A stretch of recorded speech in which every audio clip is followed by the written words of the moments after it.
Okay, fantastic. Welcome everyone. This is the Planning Committee being held at 6 p.m. on the 13th of August 2020. Due to government guidance on social distancing and COVID-19 virus, the Planning Committee will not be open to members of the public to attend. However, arrangements had been made for the press and public to watch the meeting live via the Council's online webcast channel, which is youtube.com/user/Thurrock Council. Just a polite reminder to anyone that whilst this is being live recorded, a copy of this recording will be available on the Council's website within 5 working days of this meeting. Okay, so with that, we'll now open up the agenda. And first item on the agenda is apologies for absence. Do we have any apologies for absence? Yes, Chair, we've received apologies from Councillor Salmons.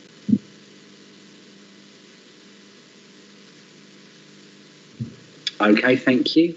I think everyone else is in attendance. With that, we'll then go on to item 2, which is the minutes of the last meeting, found on pages 5 to 18. Would anyone like to comment on the accuracy of the minutes? And if not, no. Okay, so with that, are they approved? Excellent. Okay, so the minutes have been approved. Items of urgent business. There are just a few items to update the committee on.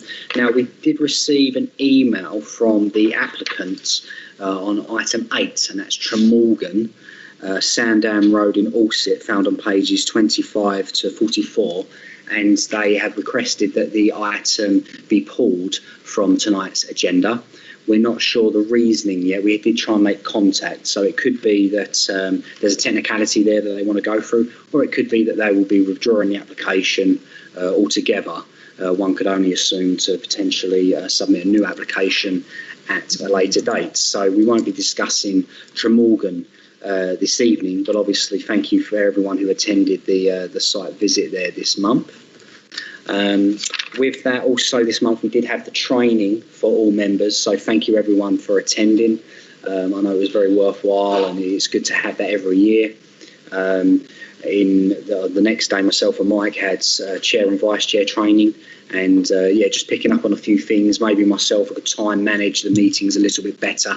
I think Woodview we discussed for a good 3 hours. Actually, it was going on to 3.5 hours. So, all of us together, really, when it comes to those items, when we're debating, if there's a clear indication that the majority of the committee are in favour or against, we could probably head to the votes a bit quicker. But yeah, for myself, I'll try and time manage, and I'll keep a close eye on how long these items are taking, because obviously it's also a little bit unfair on other applicants who have attended if we've spent a long time. But it is also important that we get to the right decision. So I'll try and time manage better going forward. With that, we'll then go on to declarations of interest. Are there any declarations of interest?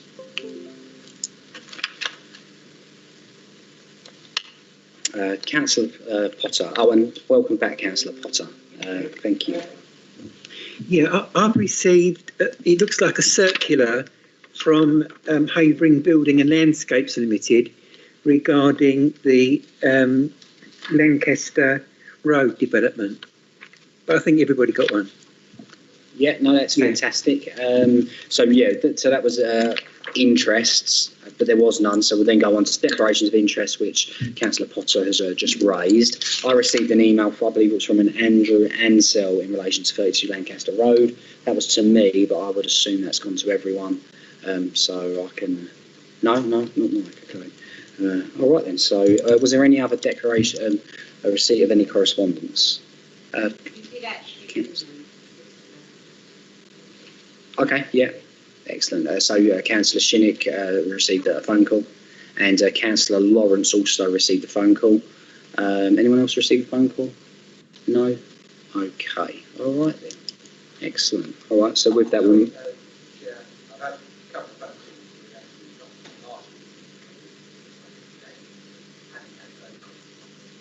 Okay, yeah. Mike has also added his name to the list. Okay, and obviously what we'll do when we're going this evening, when you're speaking, if you turn the mic on, and I'll call your name out just for the people listening at home, so they understand who's speaking. Okay, fantastic. All right then, so that then takes us on to planning appeals. Lee, did you want to field any questions, or did you have any comments to make? Members, were there any questions? Thank you, Chair. Good evening, members. Reports as written. There's nothing to add. Happy to field any questions there. Thank you. Okay, and there's no questions. So we can now go on to item 7, which is a public address to the committee. And that allows us now to go on to the rest of the items on the agenda. Now, as mentioned, Tremorgan has been pulled by the request of the applicant. So that takes us straight on to item 9, 20/00251/FUL. This is 32 Lancaster Road, Chafford 100, found on pages 45 to 58. And this was obviously a deferral from the last meeting to allow members to attend site. That site visit was conducted, and the item is back. So let's start with that.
Within a residential area and is bordered to the west by a wooded area, which is also subject to a tree preservation order.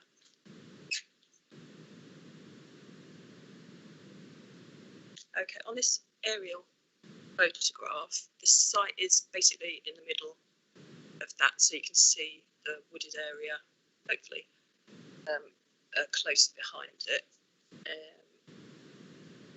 The book form on the site in this aerial photograph is somewhat obscured by trees on the western boundary. Okay, this is existing and proposed site plan. So the block plan shows the position of the existing. Is there any way I can pull? Yeah. Yeah, cool. Okay.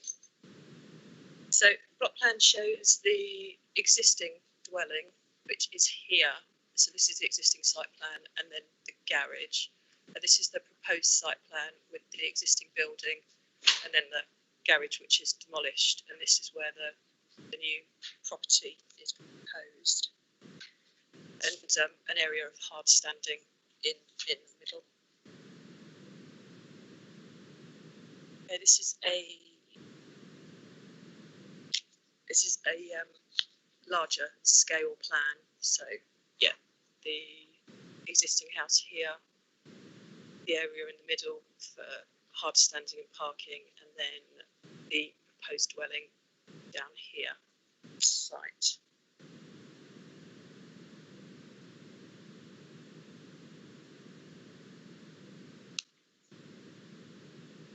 Okay, this plan, so there's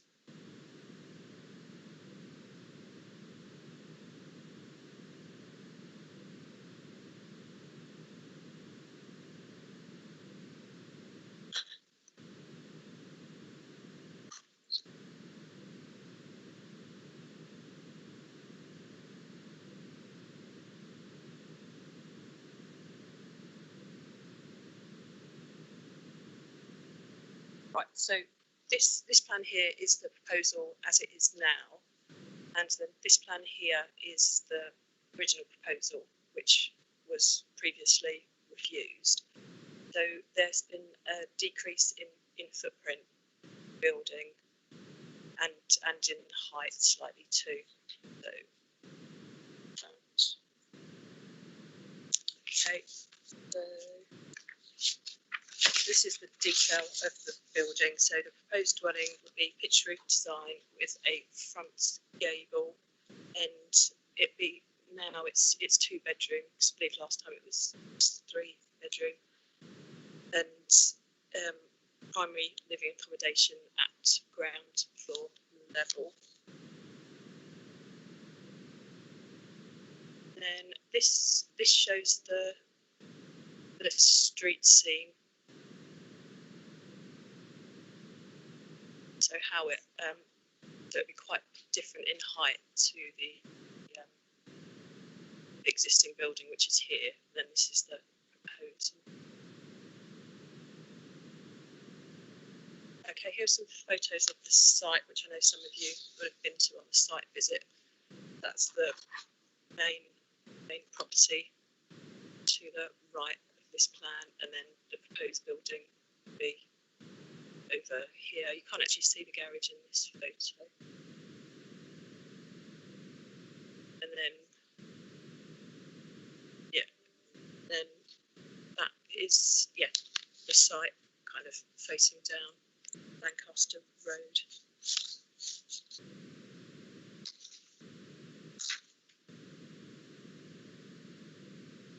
Right, so onto the application summary.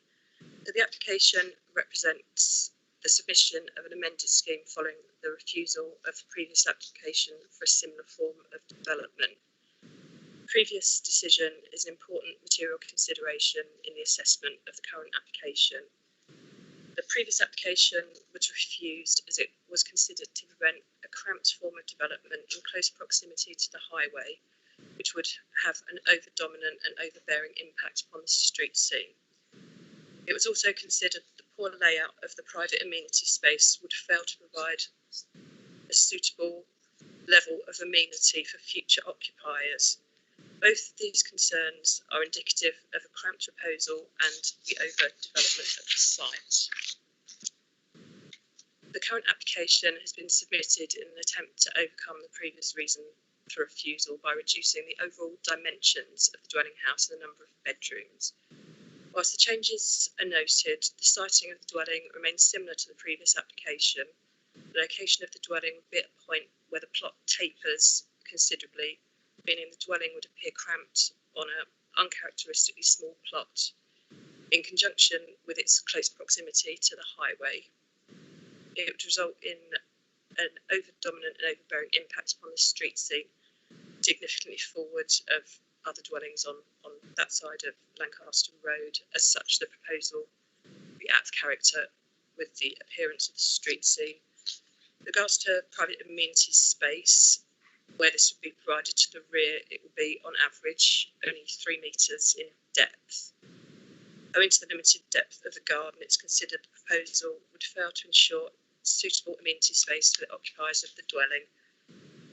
It's noted that the proposal would result in the provision of an additional residential unit within the borough. However, this is limited benefit in terms of the small contribution towards the borough's housing need and would not outweigh the harm identified.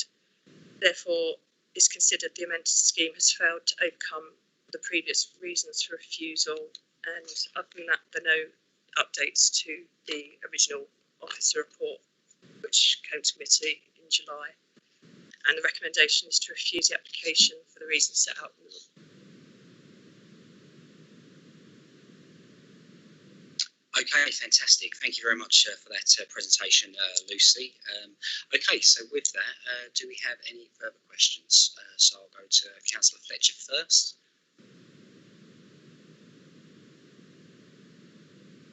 Thanks, Chair. I'm interested to know, has there been any discussion between the developers and the planning team? And as an adjunct to that question, okay, they made it smaller, and it's still not acceptable, is there any way of indicating how far it's short of acceptable, or is it a case of never on that spot?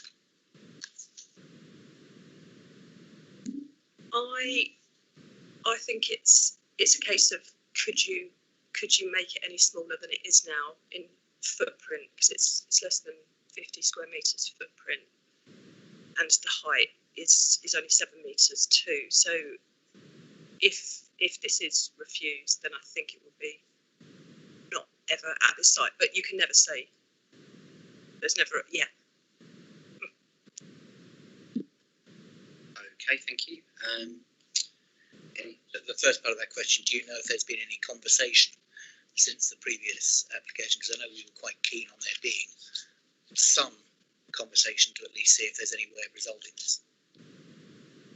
To be honest, I don't, because it isn't my application. I don't know whether either of my colleagues know. As I imagine that's within the last 4 weeks. Has there been any approach to the council over any leeway for a future application?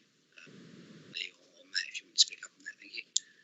Chair, I'm not. Just to add to what Lucy said, the coast officer isn't here presenting, unfortunately. But so the question is, in between last committee and now, has there been any further discussion? I can't confirm. I can't confirm or deny on that, unfortunately. I think I'd err on the side of saying probably not, because if there had been a further written submission, if there had been additional drawings, etc., submitted, then obviously we would report them before you tonight. So my sense is probably not. Okay, Steve Taylor. Thanks, Chair. Lucy, am I right in saying that I went to look at the site on a different day because I couldn't make that day, but it's completely surrounded by trees, and when I looked at the sort of busted fence, it's almost like going into a cavern. It's very dark and dingy. And did you say that those trees have all got TPOs on? No. Apologies if I confused on that point. It's only to the rear of the site where the trees have got. It's like a group TPO order as well. So they're not actually TPO. They've got a group TPO rather than they're special enough to TPO in their own right. But yeah, just the rear. So, yeah, okay, so that explains it enough to me. I was just trying to see if you would ever get any light into either the property or the rear garden, and it struck me when I looked at it would be damn near impossible. Yeah. But if they're going to remove something at the front, I guess that improves it slightly. So thanks, Lucy. Okay, any further questions? No. Okay, I did have one question. Strangely enough, I'm not sure if it's something that we'll be able to answer here this evening, but when we looked at Badger's Dean probably about 6 months ago now, and that was officer recommendation for approval, yet the committee voted against it, and one of the reasons was amenity space. What was the officer's opinion on that evening? Was it on balance that the amenity space was acceptable, and as such it was for approval, or was it actually amenity space okay, and we had a difference of opinion? I can't remember, but if anyone can. I believe correct me if I'm wrong, I believe the argument given by the officers at the time was that the average amenity space was acceptable. Thank you, Councillor Fletcher. All right then, no further questions. So I can't see anyone online who wants to raise. No, okay. So we'll go on to debate. Would anyone like to start debate on this one this evening? Councillor Fletcher. Actually, Chair, what I'm going to suggest, we've been in similar situations before. The recommendation hasn't changed. What I would suggest is we just focus on whether anything has changed from our point of view, rather than rehearse the original set of arguments, because if nothing's changed, then we might as well go to the vote. Yeah, okay, that's fine. It would really be subject to anyone, I imagine, because obviously last meeting I was generally concerned over, I suppose, the standard, the lowering of the standard, where it stops, but also acknowledging that it is a fair argument. So unless anyone had anything to add from the site visit, maybe we could head to the vote. See, no hands are raised online. Okay. So, well, first and foremost, there is a recommendation 8.0 on page 56. That is to refuse. I'll recommend refusal. Is that seconded? Councillor Rice. Okay. All those in favour of refusal, please raise your hands.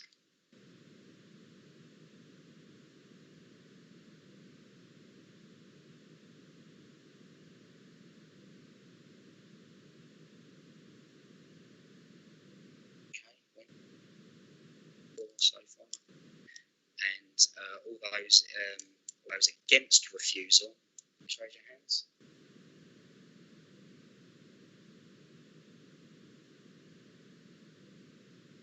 Might be an abstention. I'm not sure. I'll offer into abstentions.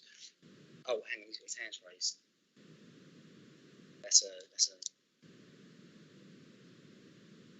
for all. Okay then, thank you everyone. So after the vote, it looks like that was 4 votes in favour of refusal and 4 votes against refusal. Just to clarify, Lee, does that it goes down to the chairman's casting vote? Yes, that's right, Chair. Okay, thank you. Right then, well, thank you everyone for your contributions. With that, we can say agenda item 9, 32 Lancaster Road, has been refused. Okay, fantastic. All right, let's go on to the next item. This is item 10, which is 18/01660/REM, land adjacent railway line at the Manaway, west of Victoria Road, Stamford Lee Hope. And this can be found on pages 59. And we're just waiting for Matt to get in position for him to be able to present his report.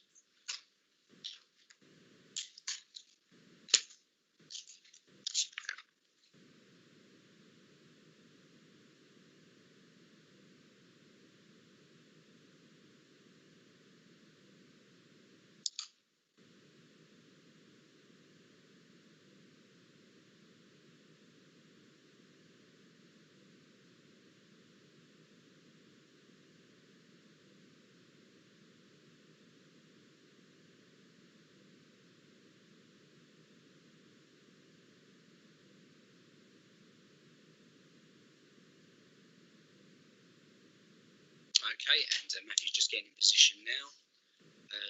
So Matthew, when you're ready, please present your report. Just take your time. Thank you.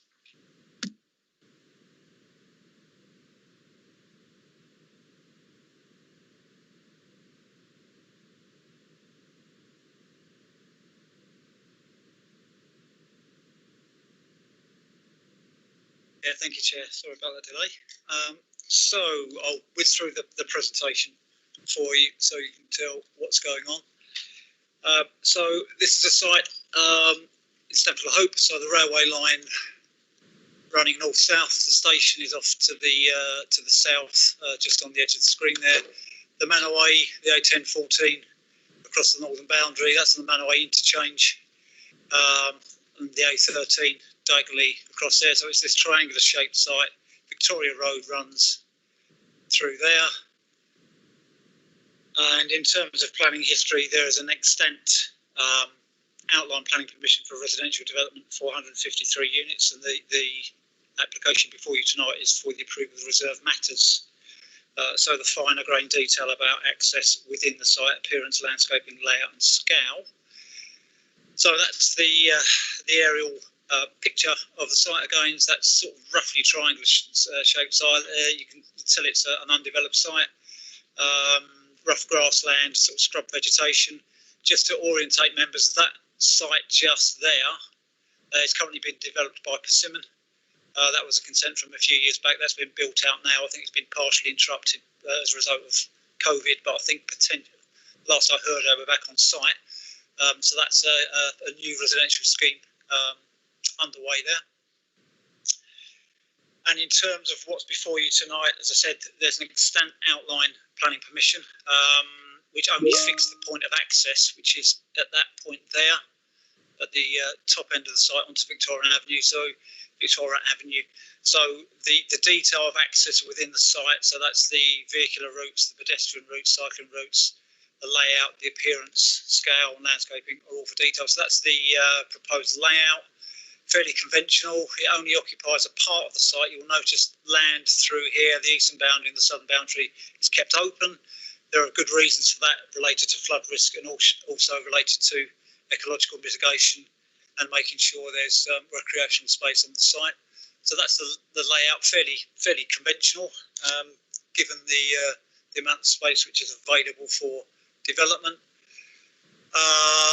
That's the split of tenures. So there is a mix of private in units in yellow, affordable rented and shared ownership. There is 35% affordable housing on this site that was secured through the outline planning permission from a few years ago. So that is unchanged. And in terms of story heights, which I'll go into in a little bit more detail in a minute, but there is a mix between 2 and 3 story with some what we would describe as 2.5 story developments. That's principally dwellings with accommodation in the roof space through dormer windows, that sort of thing. So that's the purple, and you've got 2 story in yellow and a small amount of 3 story in the orange colour on that particular plan. And a mix of sizes, 2, 3 and 4 bedroom. So from small family to larger family accommodation. That doesn't tell you too much in terms of detail, I'm afraid. Apologies for that, but it's fairly conventional, modern appearance, short terraces, semi-detached.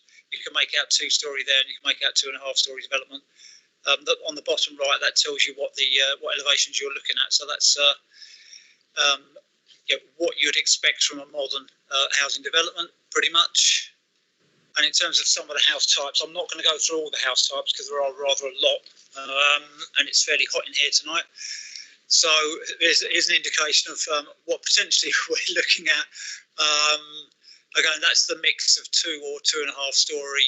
You can make out the dormer windows there.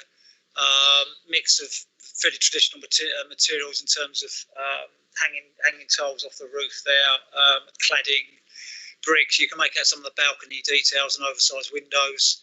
So on the bottom there, so that particular type of house style will be on the along the northern edge there, and then you've got that's probably the highest density part of the site there, along the western edge, closer to the railway line, which is part 2.5 and part 3 story. And then overlooking the open space, which is to the south, a lower scale of development, 2 story, mix of semi-detached in that part of the site. And then finally, sort of in between the higher density and the low density, again 2.5 story type of development, more townhouse type of development, fairly traditional materials and balconies and that sort of detailing. Okay, some pictures. So you've seen the aerial. That's where the access would lead into the site. So the Manorway, the A1014, which then leads down to London Gateway and the Thames Industrial Park site, is behind that vegetation. It is on an embankment at that point, so it is elevated. That's where the access would come out onto Victoria Road. As I said, that point of access was fixed through the outline permission, so that's just for information that has been agreed by this committee already.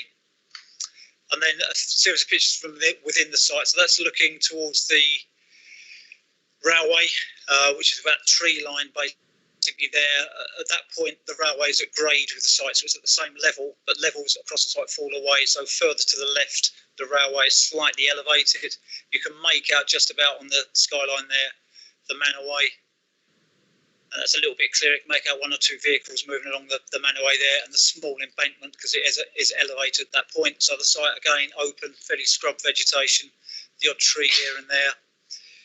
Looking northwest towards the Manorway, and what you pick up on here is this is the sort of part of the eastern boundary of the site. Behind those trees are the residential properties, existing residential properties within Victoria Road. So there is a decent screen in between the two. And again, you can make out that's looking towards the existing residential properties. So there is a water course running through there. So obviously you get an amount of fairly established vegetation along that particular boundary. Looking due west towards the railway embankment, again you can make out the trees and some of the railway catenary, I think they call that, the electrical overheads. And then looking south, so that's where the open space would be principally retained within the site. So it's looking back towards the station. I'll run through a couple of the issues. Now, in the report we've mentioned there was an outline planning permission granted in 2015, I think off the top of my head, for 153 dwellings. This reserve matters application was actually submitted in 2018, but during consideration of the application, we discovered that there was a small discrepancy between the outline parameters and what was being proposed by this reserve matters in terms of story height. So there was a small part of the site, if I go back a couple, if you bear with me, where 3-storey development was proposed, although the outline actually just said 2.5-storey. So currently we have what's called a Section 73 application to amend that outline consent to basically allow for full 3-storey, and what we're talking about is those 2 blocks there.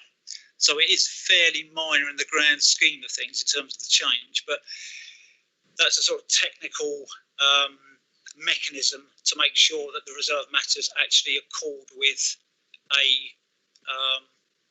parameters set out by an outline. So slightly confusing, but best explained by the fact that there is a live Section 73 that will change the outline parameters. Therefore, this reserve matters will accord with the outline. So there is a question of timing in the recommendation in terms of we can't actually issue a decision until the outline is put to bed, so to speak, and that would involve a deed of variation to the 106 to make sure all the obligations, affordable housing, etc., are picked up and put in a new permission. So that explains that point. In terms of the detail of what you have before you, i.e. the appearance, the elevational treatments, landscaping, etc., a lot of the parameters were established by the outline permission. This particular application generally accords with those principles, those parameters and guidance which are set out in documents like a design code, which again has been updated just recently to reflect the new outline. It also picks up on a number of the detailed planning conditions, so we're satisfied it would lead to an acceptable form of development and would be within the ambit of the revised outline permission when the decision is granted, which will happen before a decision can be granted on this reserve matter. So looking at the recommendation before you, and again, apologies for the time I'm taking to explain it because it's a little bit out of the ordinary. So on page, where are we? 91, you're ahead of me, 91 and 92. The recommendation is to approve these reserve matters, i.e. landscaping, layout, scale, appearance, and access within the site, subject to, firstly, the completion of the deed of variation, which means that the outline parameters are changed, that's that live application, and secondly, a small number of planning conditions. We don't need a large number of planning conditions because the conditions will be on the outline. That's the substantive planning permission. They still hold, so it's only a small number of planning conditions we're suggesting in total there. So adding all that together, that's the recommendation before you tonight, Chair. Thank you, Matthew, for that report. Okay, that now opens it up to questions. Do we have any questions? First off, Councillor Rice, and then Councillor Byrne online. Thank you. Yes, Chair. A very interesting presentation. Do we have any electrical points for charging on this scheme?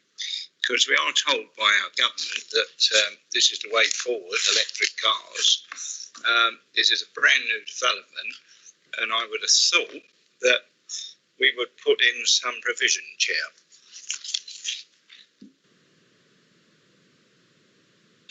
Yeah, Chair, I'm just whizzing through the outline permission. I've got a hard copy in front of me. There are quite a large number of planning conditions, as you'd expect.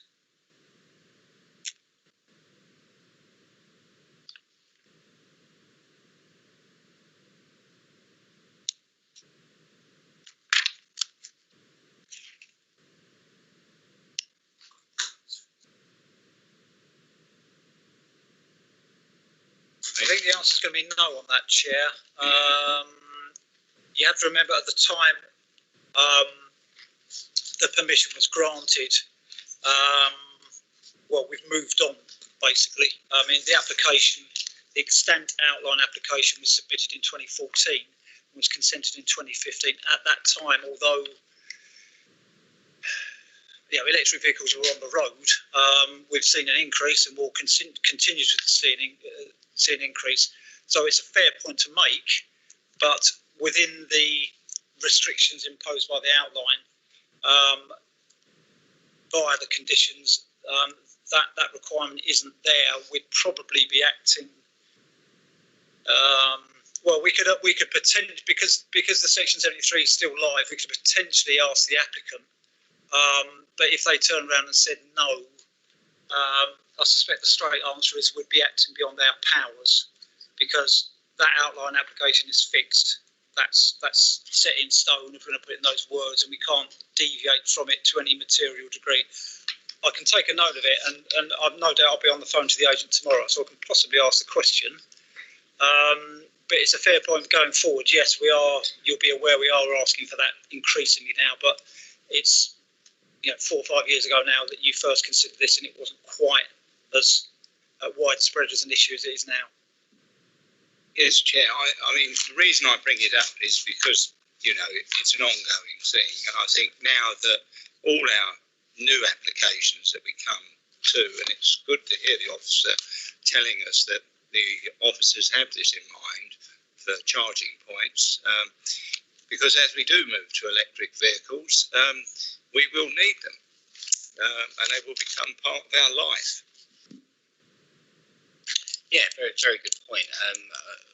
Where I work, a few people have started to use electric cars. I think they're at the stage where they are getting quite advanced, and you can get quite good mileage out of them. So I think what people are doing at the moment, they're planning ahead, they're charging them at work. You can pay to have the charging point installed in your home, albeit it's a good few £100. So yeah, it'll be interesting to see how it goes forward. But yes, certainly, if it's certainly worth asking the question. And certainly something that needs to be taken into consideration going forward. Councillor Byrne, you had your hand up. Would you like to ask a question? Thank you. Yes, please. Are you there with me? Yes. First one is, you haven't mentioned the issues that Hasingate Surgery have got, but they've already got 13,000 patients, and they're concerned that another potentially 600 people they would not be able to cope with and couldn't possibly take. The other one is there's only one tiny in and out there for 300 cars minimum. That is the only exit on that roundabout, really, to the A13 for everybody to use. The biggest concern I know from councillors have been raised in the past is, in rush hour, would the emergency services be able to get in and out of that estate, which, if you look at the narrow entrance you showed, would seem unlikely. So I think this is an okay development, but there has to be another entrance in or out, or this could be potentially horrific. If there's needs, somebody has heart attack, ambulance, fire, or the police are needed there, they will not be able to get in and out because it is such a tiny, tiny entrance to get in or out. Thank you. Okay, thank you very much for that question, Councillor Byrne. Matt, if you could answer those. I remember this from 2014, because I do remember this being raised back then. What was the conclusion and what's changed? Thank you. Yeah, Chair, on the first point about impacts on the nearby surgery, as I mentioned in presentation, the existing outline planning permission has an associated Section 106 legal agreement, and that secures a number of contributions as well as physical works, like works in terms of footpath upgrades, etc. But in terms of the financial contributions, there is a healthcare contribution of 43,600. Obviously, that's subject to indexation as well, and the definition requires that to be spent towards healthcare provision in the area of the site. So I think that answers that particular question. The other question was related to the access, and potential emergency access. Now, I did make the point that the outline planning permission secured that point of access onto Victoria Road and fixed it, basically. So we cannot revisit that item now. That is the sole point of access for 153 units, yes, but unless my colleague from the Highways Department has any particular point to make there, I'd just refer you to the fact that it was considered by this committee in 2014-2015. That item would have been aired by members. In fact, I can probably cast my mind back. I was probably here at the time and probably was discussed in detail by members. And ultimately, somebody's nodding me across the chamber, and that's been agreed. So, although I hear the concern from Councillor Byrne, we cannot revisit the issue of access at this point. Now, access within the site, i.e. the arrangement of vehicular routes, pedestrian routes, cycle routes, that is for consideration, but the principal point about where vehicles would emerge onto the public network is fixed and it is not a matter for debate tonight. Okay, thank you, Matt. Matt Ford, I understand you've got your hand up from Highways. Would you like to come in there and answer any of Councillor Byrne's concerns? Thank you. Thank you, Chair. I put my hand up because of one of the responses that Councillor Rice raised as well, but I can obviously talk about the access issues. As Matt Gallagher said, this was an outline application with an access fixed.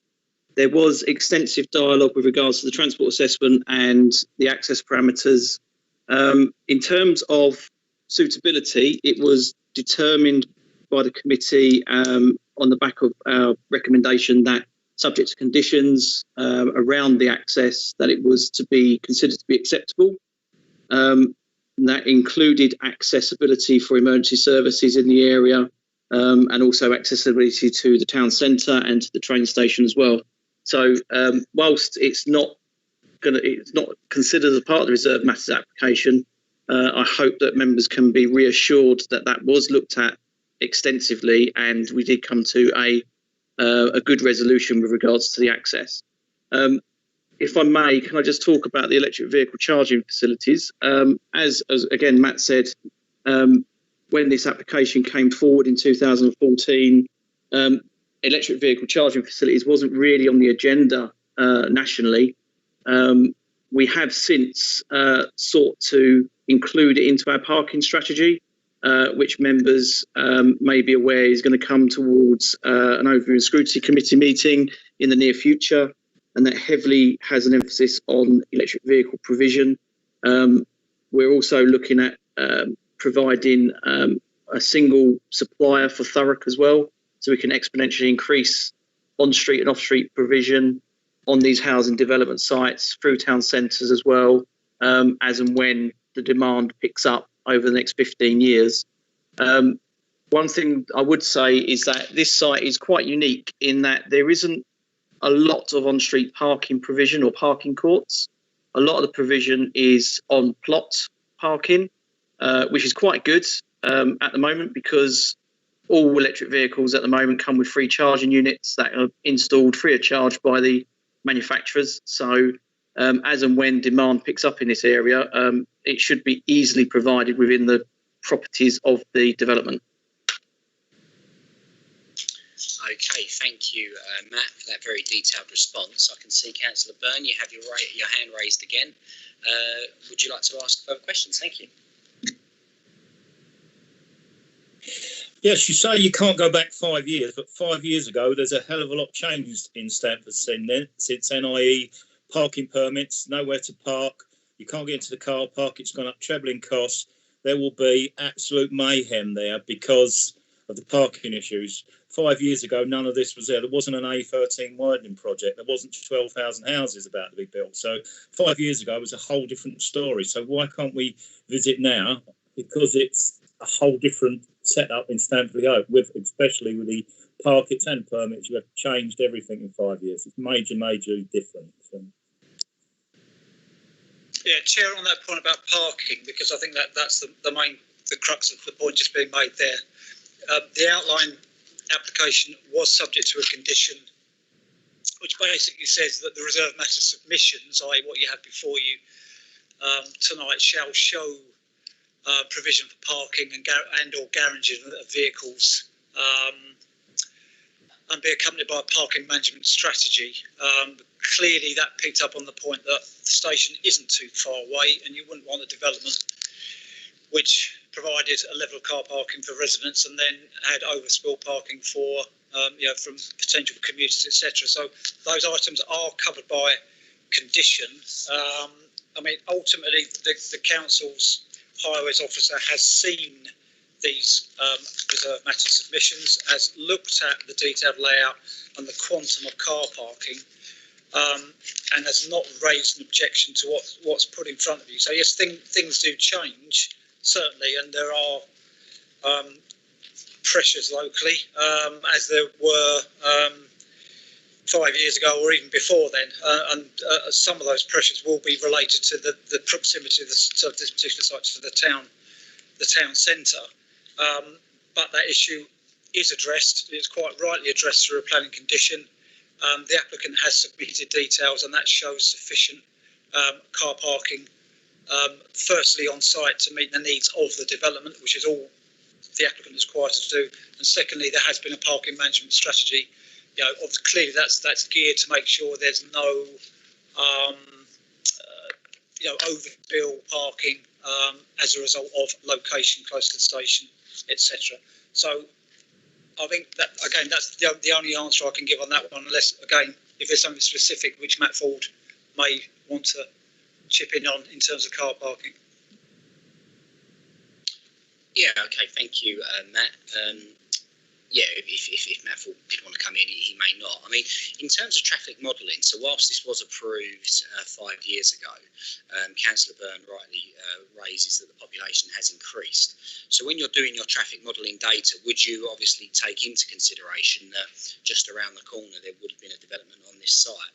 So I get what Councillor Byrne is saying, that actually things have got heavier in the last 5 years, but then of course that would have, I assume, been picked up under traffic modelling data, and of course when you're approving applications in and around the area, that we could be looking at 153 homes on this particular site. Is that something that's picked up by the council?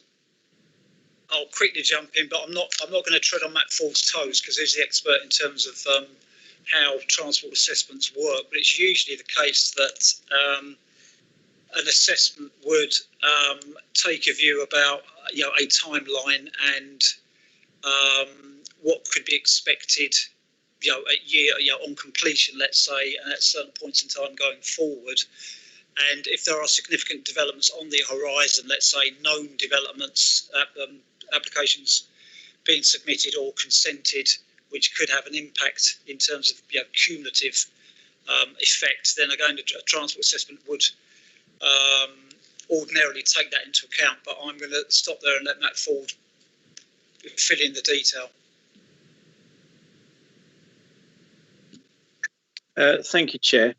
Yes, as Matt said quite rightly, when a development is permitted, that transport data is locked into any future considerations in the area. So a case example would be the housing development on the other side of the railway line. When that came forward, which was just after this one, as part of their transport assessment, they included this site, they included the Barrett Homes development off of Butts Lane, they included the DP World traffic data because that's not quite up to 100% capacity. So all of that stuff is thrown into the mix, and all of the junction assessments that were identified are all thrown into the new application to determine what the cumulative impact is over time. So whilst I agree, yes, Stamford has changed and it has had an increased amount of development for the three housing sites alone in the Stamford Hope West ward.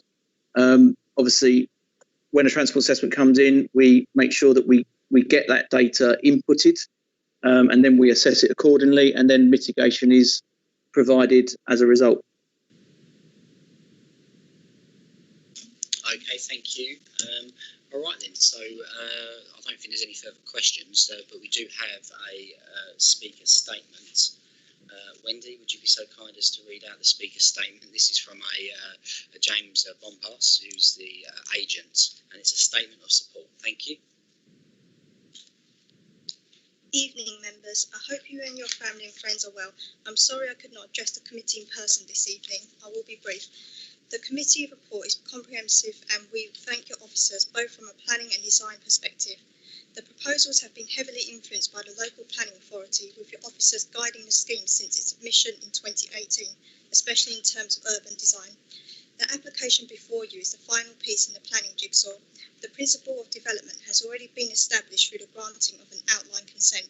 This application provides the detail, and if approved will deliver 153 homes that Thurrock so desperately needs. It is important to emphasise the scheme is also fully compliant in terms of the affordable housing it offers the borough. The scheme will also offer an upgraded pedestrian access to the railway station and dedicate a large amount of the site to ecology interest. Once again, thank you for your ongoing support on this project. Okay, thank you. Based on that, I don't think there are any further questions.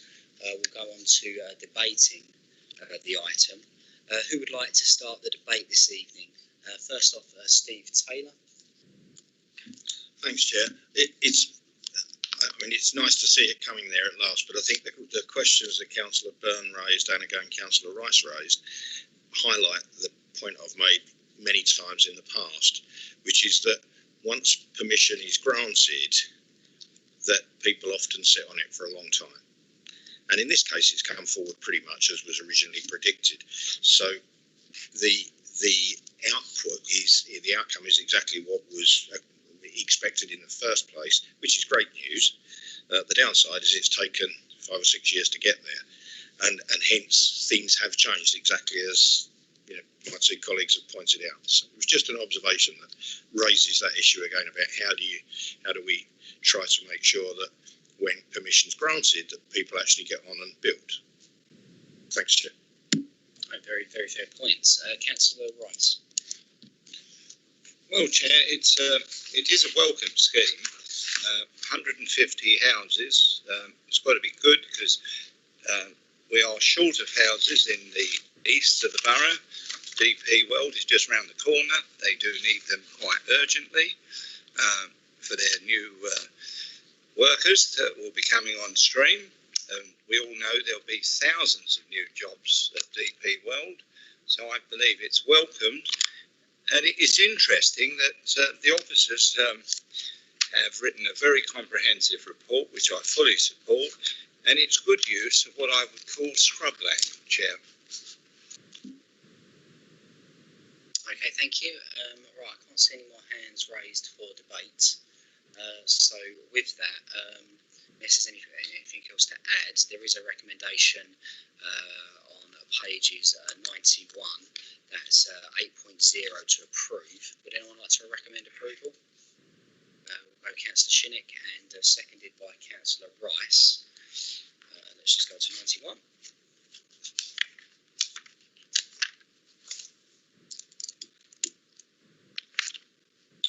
To approve reserved matters.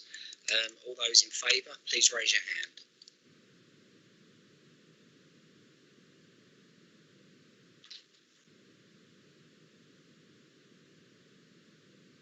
Yeah, excellent. Okay, so that is unanimous. Okay, so with that we can say application reference 18/01660/REM has been approved. Okay, that now takes us on to the remaining items on the agenda. You'll notice that they are very similar in format, and Matt will be covering all four. So I imagine most questions will be on the first one, unless there's any specific ones as we go through. But we'll take it piece by piece. So with that, Matt, would you like to present the report for the Ball House, Greenwood House and Butler House, Arden Street and Grays, and that's found on pages 97 to 106. please start when you're ready. Thank you.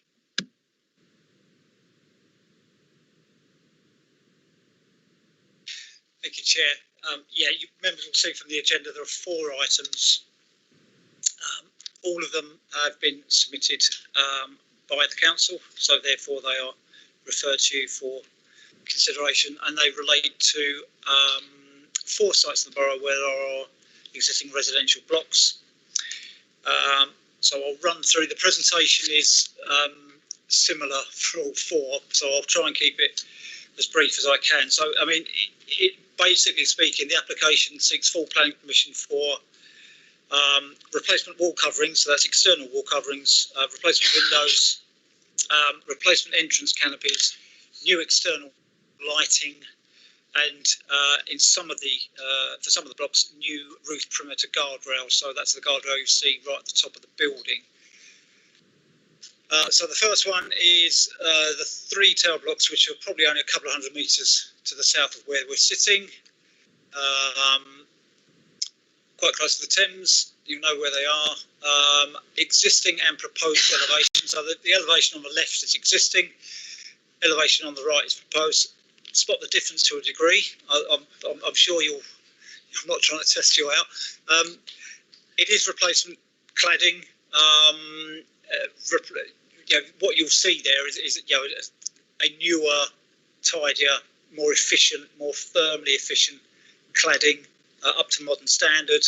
The key difference I think you'll note on that one is at the bottom level of the building there'd be a dark band, and that helps, in design terms, it helps ground the tower blocks, because those are quite, I think they're the tallest ones along with one of the other sites. So apologies, that is a bit of spot the difference, but it is replacement rather than anything too radical.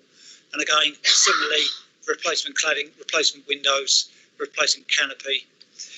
That's a CGI of how they would look. You can compare that to some photographs in a minute. Existing and proposed. Existing on the left, proposed on the right. So for the 2 entrances for each of the blocks, there would be a more extensive, more modern-looking canopy. And again, that's how it looks at the moment. So compared to the CGI, again, it will be probably spot the difference to a degree. But you can make out on some of these pictures, again, I'd just point out, the mouse isn't going to work, there is some discoloration to that existing cladding. It's been there a fair while, it's beginning to weather, beginning to look tired, can I say. So it would be a visual improvement to the blocks. That's taken from the south, so that's towards the Thames, looking north. That's the first one. I'll stop there. More to come. Okay, fantastic. Just a quick question. I'll go to Councillor Fletcher. So looking at 6.7, it says the Buildings Control Officer has been consulted at this stage to consider the choice of materials proposed. It has been confirmed that throughout the construction process, the Council's technical service delivery team will liaise with Building Control, the Fire Service and external engineer to ensure the latest regulations are met. So with the Fire Service being involved, we're quite confident that the materials are up to standard. Yeah, Chair, I mean, there'll be a question, but just finishing off the presentation. So it is about improved appearance, improved thermal performance, improved insulation so the buildings are more efficient and more comfortable. Also extending the lifetime of the building to improve the cladding and the lifetimes. Basically, I mean, the residents within those blocks are going to benefit. Now, as the Chair has just pointed out, members will be well aware of what happened at Grenfell in 2017. That inquiry has started and will be starting again in September, looking at their website. Obviously, that will draw its own conclusions and its own recommendations in the fullness of time. But we were conscious of that with these 4 applications. We've sought advice, and the advice is that the cladding material would be to the latest specification. And we'll seek further advice as we go. The applicant would seek further advice during the construction programme from the relevant experts at the Fire Service and from the Council's Building Control Department. You may recall that one of the issues which came to the fore initially after Grenfell was about building regulations and building control and how standards could adapt and change over time. So we have sought advice from our colleagues within that service, and yes, they are fully aware of it. Okay, thank you. And then I assume that's the same as we go through these, the same standard Yes, Chair. I think there's the same paragraph in all four. So we've had that consultation. Yes. Okay, brilliant. Councillor Fletcher. Thanks, Chair. Yeah, my concern is that I think some of the materials used, etc., in Grenfell were up to standard at the time. It's more of a statement than a question, but I will get to the question. I'm sick and tired of hearing, oh, well, what we did was within the standards of the time. How confident are we that both the materials and the way in which they will be fitted, given that some of the problems around Grenfell were to do with quality of actual fit and things basically not fitting, how confident are we that both the materials and the fitting will be of sufficient standard to make a similar incident highly unlikely to impossible? Yeah, Chair. This is a planning application, and separately there would be a process to be gone through with the building control department, who sit physically alongside planning officers, which is why we've had that conversation with them. So that is a separate regulatory regime to be negotiated with the applicant. The applicant is the council. You could take the view that the council is a responsible body and will project manage the scheme to make sure they are on top of it. That's about the only comfort I can give you from the planning side of things, because obviously you have to take a planning view about visual appearance and those sorts of matters. So there's only so much you can consider as a planning authority. I hear exactly what you're saying, and that's quite right, and you should raise that as an issue, as a concern. But the comfort I would add is there are separate controls in place through our colleagues on the second floor building control, and ultimately the council is the applicant, and as the ultimately the client here will, I would imagine, project manage and will be absolutely on top of that.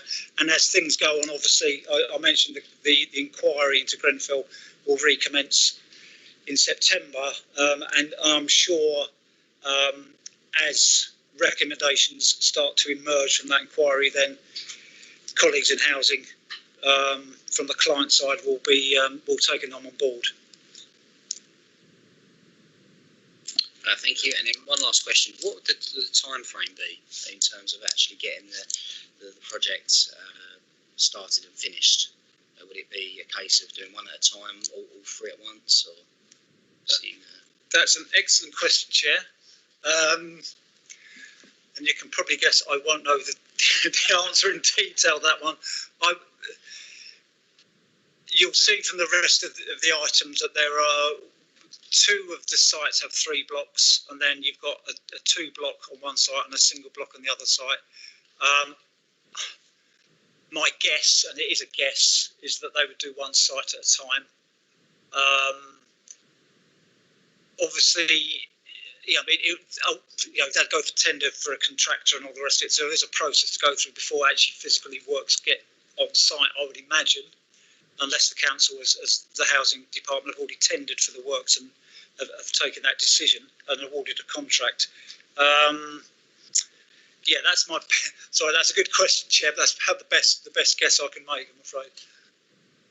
No, that's absolutely fine. And then my last question would be, so if we were to seek approval this evening, as Councillor Fletcher stated, obviously it would be monitored by the council. I assume it would be Cabinet, the administration, and would there be any sort of overdue scrutiny on the process and the products that's chosen, or not so much, or is it something that would have to be raised by councillors if they wanted to say that further? It was just so what we're doing, we're approving it, and we're very confident that everything will be above board, but is there a way it can be monitored a little bit further down the line once we know everything the product's chosen? Yeah, Chair, I'm looking across at Lee because I'm sure there would be a committee of the council which addresses items connected to the council's housing stock. I've never attended that committee, but I'm sure members may. Thank you, Chair. Certainly something I can pick up with the Assistant Director for Housing, but as Matt's already explained, the technical specification would be picked up by building control, and that would be, seriously looked at and make sure that absolutely everything is in accordance with current regs. Yeah, no, fantastic. Just as long as there's another layer for us to be able to monitor that. Okay, then. I don't think there was any other questions. There are no speakers on any of these items. So if you did want to speak about anything specific as we go through these, please raise your hand and we can ask questions specifically. Councillor Rice? I think we should, Chair, because all of these high rises have tremendous problems with damp and mould, and I think it's to be commended by the housing department that they're actually tackling this in a very positive manner, and it's good to see our officers, making sure that things do happen in a productive manner and ensuring that the external wall coverings will be the best possible and safeguards for the residents. Excellent, thank you. Okay then, right, so with that, obviously we've entered the debate. Councillor Rice has obviously commended the project. There is a recommendation for item 13, which is, just make sure I've got that right. Skipped one there.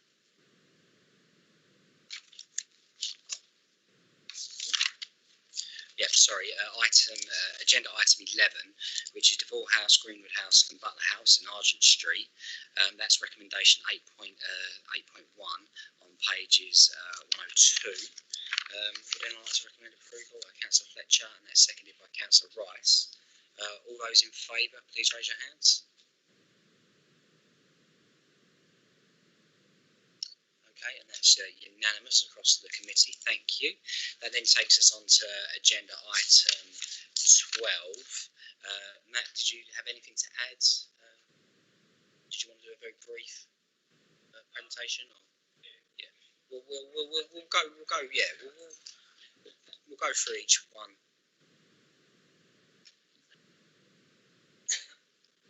Yeah, I'm afraid because we're doing in number order, they do jump around. Apologies for that. So we jump into Jesmond Road, which is near Blackshots. So you can make out the stadium there. So this is 2 blocks. Make out on the aerial photograph there. Again, existing, proposed. Not going to dwell on that. Existing, proposed. Not going to. That's a CGI of how it would look.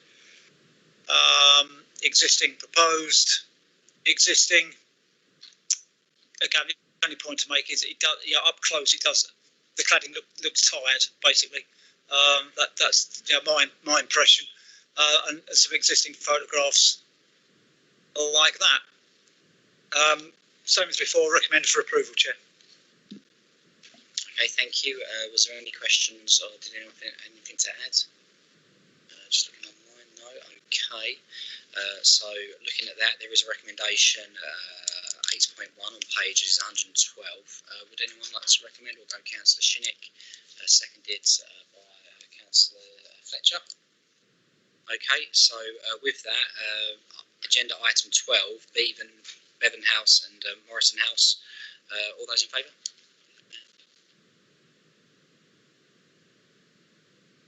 Okay, excellent, and that's unanimous across the committee.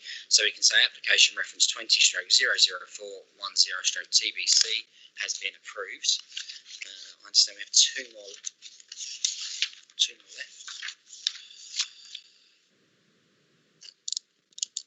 The next one is agenda item 13. Matt, would you be so kind to present? Thank you. Yep, Chair. So Keir Hardy House, Milford Road, which is close to the site you've just seen. So it's a single block on its own. An aerial picture, existing, proposed, existing and proposed elevations, CGI on the left and existing top right, proposed canopy top left, and some pictures of the block. And again, as per previous, recommended approval. Okay, any further questions? No, nothing to debate. Okay, so looking at this, we have a recommendation 8.1 on a page 119. Would anyone like to recommend approval? Councillor Rice, I'll second that. All those in favour of Keir Hardy House improvements, please raise your hand.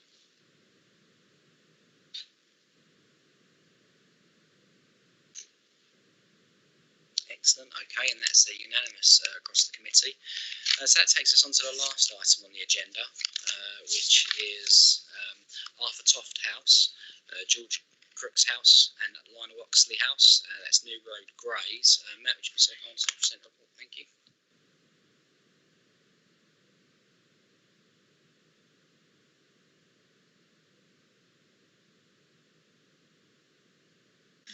Sorry, Chair, IT. The final three blocks, final applications, are going fairly close to where we're sitting in the chamber tonight. Aerial picture, existing proposed, elevations, again, existing on the left, proposed on the right, CGI. So those blocks are similar to the first lot you looked at. They're slightly taller than the other blocks, and it's a set of three. Again, existing canopy, looking a bit dated, proposed canopies, and existing photographs. Nothing further to add to that. Again, as before, recommended for approval, Chair. Okay, so looking for questions. We do have one. Councillor Beard. Only question, Chair, is why are you only doing Arthur Toft House? Why aren't you doing all of it? Thanks, I'll get me taxi. Very good, thank you. Okay, no further questions. We'll go for who would like to recommend approval. Let's go Councillor Fletcher. You can approve that one. Councillor Rice seconded. Okay, so recommendation 8.1, page is 129. All those in favour of the improvements on agenda item 14, please raise your hands. Okay, fantastic. That's unanimous across the committee. So we can say Arthur Toft House, George Crook's house, and Lionel Oxley House have been approved for this evening. Okay, so with that, it's now 12 minutes past 7. That's the end of the agenda. Thank you, everyone, for your attendance, and look forward to seeing you all next month. Brilliant.